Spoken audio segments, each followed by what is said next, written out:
ఆ బాలుణ్ణి ఒక నర్సరీ దగ్గరికి తీసుకువెళ్ళాడు. ఆ నర్సరీలో ఒక 2 చిన్న చిన్న మొక్కలను కొని ఇంటికి తీసుకొచ్చాడు. అందులో ఒకదాన్ని తొట్టిలో పెట్టి ఇంటి లోపల ఉంచాడు. ఇంటి బయట మట్టిలో మరొక దాన్ని పాతిపెట్టాడు. మళ్ళీ ఆ బాలుడు అదే ప్రశ్న అడిగాడు. తాత, ఇందాక నేను జీవితంలో సక్సెస్ అవ్వాలంటే ఏం చేయాలి అని అడిగాను కదా, దానికి నువ్వు ఇంకా సమాధానం చెప్పలేదు, ఎందుకు అని అడిగాడు. అందుకు ఆ వృద్ధుడు, ఇప్పుడు మనం ఈ 2 మొక్కలను నాటాం కదా, వాటిలో ఏది బాగా పెరుగుతుందనుకుంటున్నావు, సమాధానం చెప్పు అని అడిగాడు. అందుకు ఆ పిల్లాడు కొంచెం సేపు ఆలోచించి, ఇందులో చెప్పడానికి ఏముంది తాత, ఇంట్లో పెట్టింది త్వరగా పెరుగుతుంది, బాగా పెరుగుతుంది. ఎందుకంటే ఇంట్లో మనం చాలా జాగ్రత్తగా దాన్ని కాపలా కాస్తాం, జాగ్రత్తగా చూసుకుంటాం. కానీ బయట పెట్టిన దానికి పెరగడం కష్టం. ఎక్కువ సూర్యరశ్మి, వర్షం, చలి ఇలా అనేక రకాలైన ఇబ్బందులతో పెరుగుతుంది. బయట తిరిగే జంతువులు కూడా ఆ మొక్కని తినేయొచ్చు కదా, అంతే కదా అని అంటాడు. అందుకు సమాధానం ఏం చెప్పకుండా ఆ వృద్ధుడు మౌనంగా ఉన్నాడు. ఆ తర్వాత ఆ పిల్లాడు ఊరికి వెళ్ళిపోయాడు. 4 సంవత్సరాల తర్వాత మళ్ళీ ఆ పిల్లాడు ఆ వృద్ధుడు ఉండే గ్రామానికి రావడం జరిగింది. కొన్ని మాటల మధ్యలోనే ఆ పిల్లాడు మళ్ళీ తాతగారిని, తాత, పోయినసారి వచ్చినప్పుడు నేను నిన్ను జీవితంలో సక్సెస్ అవ్వాలి అంటే ఏం చేయాలి, ఎలా ఉండాలి అని అడిగాను, కానీ అందుకు నువ్వు సమాధానమే చెప్పలేదు, ఇప్పుడైనా చెప్తావా అని అడిగాడు. అందుకు ఆ వృద్ధుడు, సరే చెప్తాను, కానీ ముందు నువ్వు పోయినసారి వచ్చినప్పుడు మనం నాటిన మొక్కలు ఎలా ఉన్నాయో చూసిన తర్వాత నీ ప్రశ్నకు సమాధానం చెప్తాను అని అంటాడు. సరే అన్నాడు మనవడు. ఇద్దరూ కలిసి ముందుగా ఇంట్లో నాటిన మొక్క దగ్గరకు వెళ్తారు. వాళ్ళు నాటినప్పుడు చాలా చిన్నగా ఉన్న ఆ మొక్క ఇప్పుడు కొంచెం పెరిగి పెద్దయింది. అది చూసి చాలా సంతోషించాడు మనవడు. ఆ తర్వాత వారిద్దరూ కలిసి బయట నాటిన మొక్క దగ్గరకు వెళ్లారు. అది చాలా పెద్ద వృక్షంగా మారిపోయింది. పెద్ద పెద్ద కాండాలతో, పెద్ద పెద్ద ఆకులతో, పూలతో, పండ్లతో భూమి లోపలికి చొచ్చుకుని పోయి వేర్లతో చాలా బలంగా, దృఢంగా ఉంది. అది చూసి ఆశ్చర్యపోయాడు మనవడు.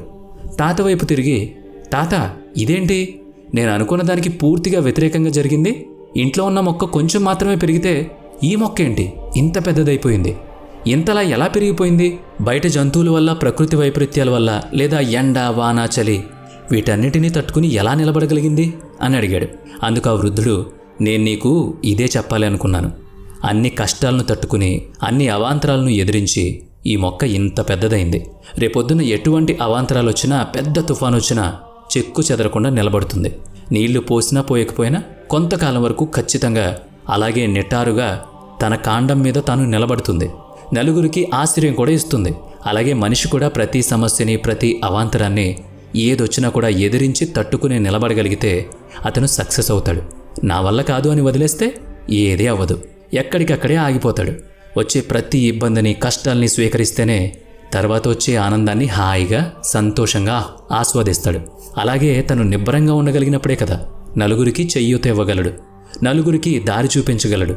అంతేకాని ఎంతసేపు నాకు అనుకూలంగా ఉన్న వాతావరణంలో మాత్రమే నేను ఉంటాను, ఇక్కడ మాత్రమే నేను పని చేస్తాను అని అనుకుంటే జీవితంలో ఎప్పుడూ ఎదగలేడు, ఎప్పుడూ సక్సెస్ అవ్వలేడు. ఇబ్బందులని, అవాంతరాలని అన్నిటినీ ఎదిరిస్తూ ముందుకు వెళ్తేనే జీవితంలో సక్సెస్ వస్తుంది అని ఆ తాత చెప్తాడు. అది విన్న మనవడు, అర్థమైంది తాత అంటాడు.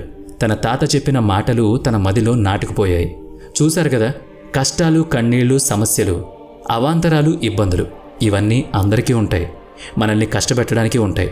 జీవితంలో ఎదగనివ్వకుండా మనల్ని ఆపేస్తాయి అనుకుంటారు చాలామంది. కానీ అవి మనల్ని గట్టిపరుస్తాయి. ఎటువంటి కష్టం వచ్చినా తట్టుకుని నిలబడేలా మనకి అవే శిక్షణనిస్తాయి. అప్పుడే మనిషి ఎదిగే కొద్దీ వాటన్నిటికీ అలవాటు పడతాడు. అలా అలవాటు పడిన మనిషి ఏ పని చేసినా అందులో సాధ్యాసాధ్యాలను ఆలోచించుకోగలుగుతాడు. ముందుగా వచ్చే అవాంతరాలను అర్థం చేసుకుని వాటన్నిటినీ ఎలా అధిగమించాలో ఆలోచిస్తాడు. అప్పుడే జీవితం సక్సెస్ఫుల్గా ఉంటుంది. నలుగురికి మార్గదర్శిగా త్రోవ చూపుతాడు. ముందే కష్టాలకు ఏడుస్తూ కూర్చుంటే ఇక ఎక్కడికి ముందుకు వెళ్ళలేడు, అక్కడే ఆగిపోతాడు. అందుకే ఏదొచ్చినా సరే తట్టుకుని నిలబడగలిగే శక్తి, ధైర్యం మనకు అలవాటు కావాలి. అప్పుడే సమస్యలన్నీ చాలా చిన్నవిగా కనిపిస్తాయి. వాటిని ఎదుర్కోగలం అన్న ధైర్యం వస్తుంది. వచ్చే కష్టాలకు, సమస్యలకు ఎప్పుడూ సిద్ధంగా ఉండాలి, పారిపోకూడదు. అప్పుడే పెద్ద సమస్యలైనా చిన్నవిగా కనిపిస్తాయి. మనసు తేలిగ్గా ఉంటుంది. మనిషి తలచుకుంటే సాధించలేనిది ఏదీ లేదు. ఇది మాత్రం జీవితంలో ఎప్పుడూ మర్చిపోవద్దు.